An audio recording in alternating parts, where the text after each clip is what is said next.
शांताकारं भुजंगशयनं पद्मनाभं सुरेशं विश्वाधारं गगनसदृशं मेघवर्णं शुभांगं लक्ष्मीकान्तं कमलनयनं योगिभिर्ध्यानगम्यं वंदे विष्णु भवभयहरं सर्वलोकैकनाथं। मंगलम भगवान विष्णु मंगलम गरुड़ध्वज मंगलम पुंडरीकाक्ष मंगलाय तनोहरि। ओम नमो भगवते वासुदेवाय।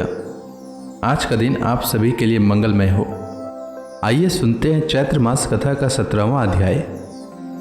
राजा परीक्षित ने कहा, मुनिवर, जहाँ तक सूर्य का प्रकाश है और जहाँ तक तारा गण के सहित चंद्रदेव दिख पड़ते हैं, वहाँ तक आपने भूमंडल का विस्तार बतलाया है। उसमें भी आपने बतलाया कि महाराज प्रियव्रत के रथ के पहियों की 7 लीकों से 7 समुद्र बन गए थे, जिनके कारण इस भूमंडल में 7 द्वीपों का विभाग हुआ। अतः भगवान, अब मैं इन सब का परिमाण और लक्षणों के सहित पूरा विवरण जानना चाहता हूँ, क्योंकि जो मन भगवान की इस गुणमय स्थूल विग्रह में लग सकता है, उसी का उनके वासुदेव संज्ञक स्वयं प्रकाश निर्गुण ब्रह्म रूप सूक्ष्मतम स्वरूप में भी लगना संभव है। अतः गुरुवर, इस विषय का विशद रूप से वर्णन करने की कृपा करें। श्री सुखदेव जी बोले, महाराज, भगवान की माया के गुणों का इतना विस्तार है कि यदि कोई पुरुष देवताओं के समान आयु पाले तो भी मन या वाणी से इसका अंत नहीं पा सकता। इसलिए हम नाम रूप परिमाण और लक्षणों के द्वारा मुख्य मुख्य बातों को लेकर ही इस भूमंडल की विशेषताओं का वर्णन करेंगे। यह जम्बू द्वीप जिसमें हम रहते हैं, भूमंडल रूप कमल के कोष स्थानीय जो 7 द्वीप हैं, उनमें सबसे भीतर का कोष है। इसका विस्तार 1 लाख योजन है और यह कमल पत्र के समान गोलाकार है। इसमें 9-9 हजार योजन विस्तार वाले 9 वर्ष हैं, जो इनकी सीमाओं का विभाग करने वाले 8 पर्वतों से बटे हुए हैं। इनके बीचों बीच इलावृत नाम का 10वां वर्ष है, जिसके मध्य में कुल पर्वतों का राजा मेरु पर्वत है। वह मानव भूमंडल रूप कमल की कर्णिका ही है। वह ऊपर से नीचे तक सारा का सारा स्वर्णमय है और 1 लाख योजन ऊंचा है। उसका विस्तार शिखर पर 32,000 और तलैटी में 16,000 योजन है, तथा 16,000 योजन ही वह भूमि के भीतर घुसा हुआ है, अर्थात भूमि के बाहर उसकी ऊंचाई 84,000 योजन है। इला वर्ष के उत्तर में क्रमशः नील, श्वेत और श्रृंगवान नाम के 3 पर्वत हैं, जो रम्यक, हिरण्मय और कुरु नाम के वर्षों की सीमा बांधते हैं। वे पूर्व से पश्चिम तक खारे पानी के समुद्र तक फैले हुए हैं। उनमें से प्रत्येक की चौड़ाई 2,000 योजन है तथा लंबाई में पहले की अपेक्षा पिछला क्रमशः 10 से कुछ अधिक कम है। चौड़ाई और ऊंचाई तो सभी की समान है। इसी प्रकार इलावृत के दक्षिण की ओर एक के बाद एक निषद, हेमकुट और हिमालय नाम के 3 पर्वत हैं। नीलादि पर्वतों के समान ये भी पूर्व पश्चिम की ओर फैले हुए हैं और 10-10 हजार योजन ऊंचे हैं।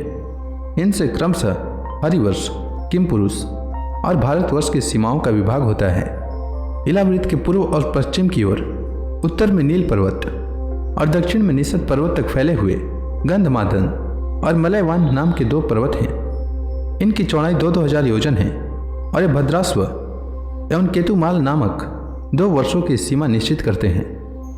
इनके सिवा मंदर, मेरु मंदर, सुपार्श्व और कुमुद, ये 4 10-10 हजार योजन ऊंचे और उतने ही चौड़े पर्वत मेरु पर्वत की आधारभूता धुनियों के समान बने हुए हैं। इन चारों के ऊपर इनकी ध्वजाओं के समान क्रमशः आम, जामुन, कदम्ब और बड़ के 4 पेड़ हैं। इनमें से प्रत्येक 1100 योजन ऊंचा है और इतना ही इनकी शाखाओं का विस्तार है। इनकी मोटाई 100 योजन है। भरत श्रेष्ठ, इन पर्वतों पर 4 सरोवर भी हैं, जो क्रमशः दूध, मधु, ईख के रस और मीठे जल से भरे हुए हैं। इनका सेवन करने वाले यक्ष किन्नरादि उपदेवों को स्वभाव से ही योग सिद्धियां प्राप्त है। इन पर क्रमशः नंदन, चैत्ररथ, व्यभराजक और सर्वतोभद्र नाम के 4 दिव्य उपवन भी हैं। इनमें प्रधान प्रधान देवगण अनेकों सुंदरियों के नायक बनकर साथ साथ विहार करते हैं। उस समय गंधर्वादि उपदेवगण इनकी महिमा का बखान किया करते हैं। मंदराचल की गोद में जो 1100 योजन ऊंचा देवताओं का आम्र वृक्ष है, उससे गिरी शिखर के समान बड़े बड़े और अमृत के समान स्वादिष्ट फल गिरते हैं। वे जब फटते हैं तब उनसे बड़ा सुगंधित और मीठा लाल लाल रस बहने लगता है। वही अरुणोदय नाम की नदी में परिणत हो जाता है। यह नदी मंदराचल के शिखर से गिरकर अपने जल से इलावृत वर्ष के पूर्वी भागों को सींचती है। श्री पार्वती जी के अनुचरी यक्ष पत्नियां इस जल का सेवन करती हैं। इससे उनके अंग से ऐसी सुगंध निकलती है कि उन्हें स्पर्श करके बहने वाली वायु उनके चारों ओर 10-10 योजन तक सारे देश को सुगंध से भर देती है। इसी प्रकार जामुन के वृक्ष से हाथी के समान बड़े बड़े प्रायः बिना गुठली के फल गिरते हैं। बहुत ऊंचे से गिरने के कारण वे फट जाते हैं। उनके रस से जम्बू नाम की नदी प्रकट होती है, जो मेरु मंदर पर्वत के 10,000 योजन ऊंचे शिखर से गिरकर इलावृत के दक्षिण भूभाग को सींचती है। उस नदी के दोनों किनारों की मिट्टी उस रस से भीगकर जब वायु और सूर्य के संयोग से सूख जाती है, तब वही देवलोक को विभूषित करने वाला जम्बू नद नाम का सोना बन जाती है। इसे देवता और गंधर्वादी अपनी तरुणी स्त्रियों के सहित मुकुट, कंकड़ और करधनी आदि आभूषणों के रूप में धारण करते हैं। सुपार्श्व पर्वत पर जो विशाल कदम्ब वृक्ष है, उसके 5 कोटरों से मधु की 5 धाराएं निकलती हैं। उनकी मोटाई 5 पुरुष जितनी है। इस सुपार्श्व के शिखर से गिरकर इलावृत वर्ष के पश्चिमी भाग को अपनी सुगंध से सुवासित करती है। जो लोग इनका मधुपान करते हैं, उनके मुख से निकली हुई वायु अपने चारों ओर 100-100 योजन तक इसकी महक फैला देती है। इसी प्रकार कुमुद पर्वत पर जो सतवल्स नाम का वट वृक्ष है, उसकी जटाओं से नीचे की ओर बहने वाले अनेक नद निकलते हैं। वे सब इच्छानुसार भोग देने वाले हैं। उनसे दूध, दही, मधु, घृत, गुड़, अन्न, वस्त्र, शया, आसन और आभूषण आदि सभी पदार्थ मिल सकते हैं। ये सब कुमुद के शिखर से गिरकर इलावृत के उत्तरी भाग को सींचते हैं। इनके दिए हुए पदार्थों का उपभोग करने से वहाँ की प्रजा की त्वचा में झुर्रियाँ पड़ जाना, बाल पक जाना, थकान होना, शरीर में पसीना आना तथा दुर्गंध निकलना, बुढ़ापा, रोग, मृत्यु, सर्दी गर्मी की पीड़ा, शरीर का कांतिहीन हो जाना तथा अंगों का टूटना आदि कष्ट कभी नहीं सताते और उन्हें जीवन पर्यंत पूरा पूरा सुख प्राप्त होता है।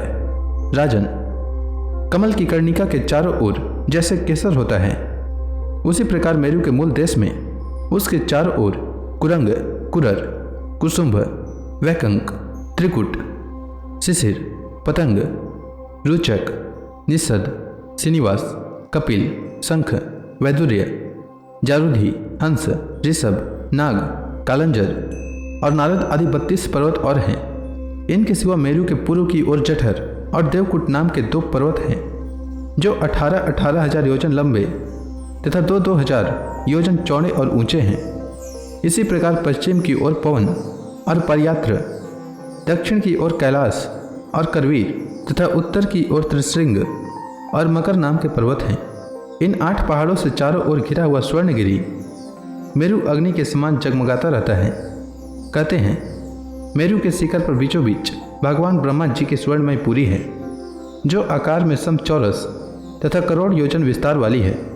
उसके नीचे पूर्वादि 8 दिशा और उप दिशाओं में अनेक अधिपति इंद्रादि 8 लोकपतियों की 8 पुरियां हैं। वे अपने अपने स्वामी के अनुरूप उन्हीं दिशाओं में हैं तथा परिमाण में ब्रह्मा जी की पुरी से चौथाई हैं। तो इसी के साथ श्रीमद् भागवत महापुराण में भुवन कोश का वर्णन नामक यह अध्याय समाप्त हुआ। इसके आगे की कथा मैं कल के अध्याय में सुनाऊंगा। तब तक के लिए भगवान हरि का नाम लेते रहें। तो प्रेम से बोलिए भगवान विष्णु की जय, श्री कृष्ण भगवान की जय, समस्त देवी देवताओं की जय।